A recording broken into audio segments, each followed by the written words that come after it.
بسم اللہ الرحمن الرحیم۔ رسول اللہ صلی اللہ علیہ وآلہ وسلم نے ارشاد فرمایا، اس ذات کی قسم جس کے ہاتھ میں میری جان ہے، قیامت قائم نہیں ہوگی حتیٰ کہ درندے انسانوں سے کلام کریں گے، اور حتیٰ کہ بندے سے اس کے کوڑے کا سر اور اس کے جوتے کا تسمہ کلام کرے گا، اور اس کی ران اس کو اس کام کے متعلق بتائے گی جو اس کے بعد اس کے اہل نے کیا ہوگا۔ رسول اللہ صلی اللہ علیہ وآلہ وسلم نے ارشاد فرمایا، میں بھی ایک انسان ہوں، تم اپنے مقدمات میرے پاس لاتے ہو،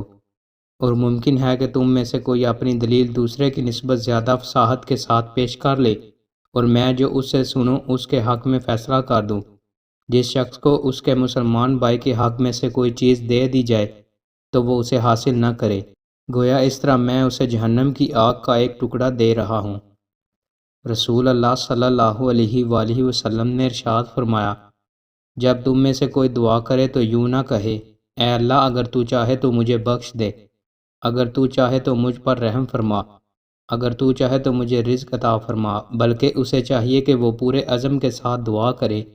کیونکہ وہ جیسے چاہے کرتا ہے، اسے کوئی مجبور کرنے والا نہیں۔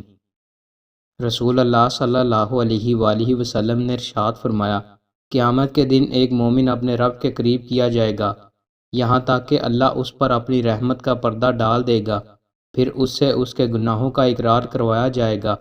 پھر اللہ فرمائے گا کیا تو جانتا ہے؟ وہ عرض کرے گا اے رب میں جانتا ہوں۔ اللہ فرمائے گا میں نے دنیا میں تیرے گناہوں پر پردہ ڈالا ہے، اور آج کے دن تیرے گناہوں کو معاف کرتا ہوں۔